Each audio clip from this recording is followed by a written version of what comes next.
Thank you for tuning in to Couch Show Brewing. This is Luke. It's the first Tuesday of the month, which means it's time for me to do a competitive Pauper deck. Let's get going with Boros Heroic Crown. Starting with the creatures. We got 4 Laguna Brand Trailblazers, 4 Nyxborn Rollickers, and 2 Satyr Hoplite.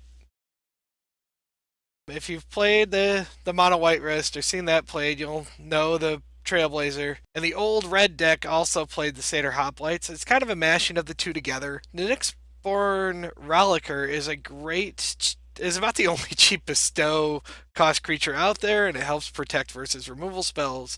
But for the most part, hopefully the turn 1 play is either Trailblazer or Satyr, and get going with that. Also, Arcan Skyguard, again, a 4 of from the mono white list.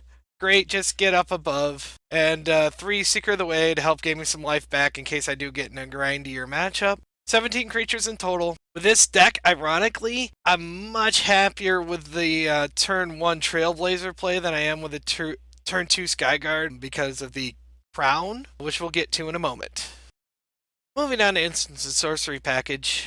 We got a 3 of Defiant Strike, mostly in here to draw a card and get a heroic trigger. 3 of Emerge Unscathed. I got another one on the board, but I got 3 in the main deck. Same reason it's here in the mono white deck. And the 4 Mutagenic Growth. Because I'm running red and want to finish off the games quickly, I am running 2 Teamer Battle Rages as an extra way to finish off games and an extra source of trample damage. Moving on to artifacts and enchantments. I don't know the right mix on this, but I got 3 Carducean Solidarity, better versus Edict effects, 3 Hyena Umbra, which is great versus Doomblades and stuff, and 2 Eternal Armor, because I'm running a lot of enchantments. I also have a 1 of Lifelink main board. Of course, the creature package, this also shows up in the enchantment package. The Rollicker is mostly in here to hopefully be able to use as an enchantment or itself and not actually the creature, but in a pinch, you suit up the Rollicker way more than you ever thought you would. And the shining crown of the deck is Tillinelli's Crown.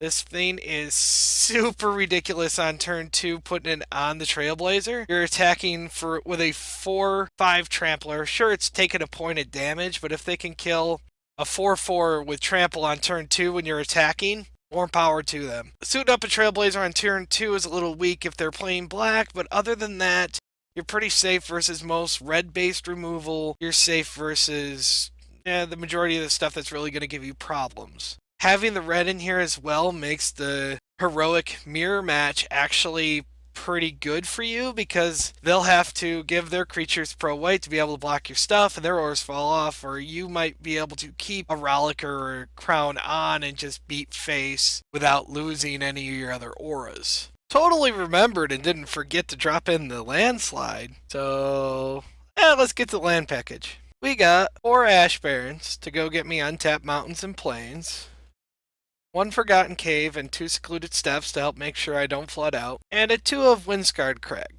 I figured it was a lot more important to be able to fetch out the lands, be able to play them untapped when I need them, than it was to be able to play the full set of gain lands. So I went with this thing, with this configuration, with the 4 fetches and the 2 gain lands. The 1 Cave and the 2 Secluded Step, I don't mind giving up a turn to go cycle away a land if I'm drawing it mid-game, or sandbag a land until later. 18 lands is usually enough for what I need it for. And after, you fetch up a couple of lands and maybe cycle away a Secluded Step, you're down 3 or 4 lands in the deck and you got 3 or 4 on the boards, and the fixing's always nice.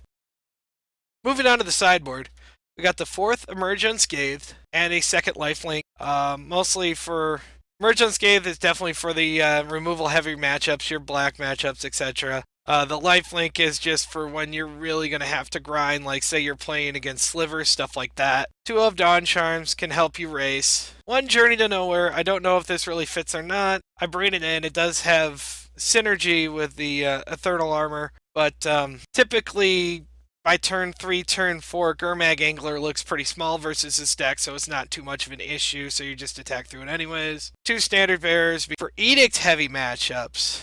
The Crusader is amazing. You can go super wide with it just by dropping some auras on top of it. It does really well, keeping you from losing your whole board to edict effects, to electricity for elves and other things that are trying to go wide on you to help reset the game, and to Gorilla Shaman because always plan for affinity hate. 2 Relic of Progenitus, draw you an extra card, clean up the graveyards. I'm going to be running this deck through a league.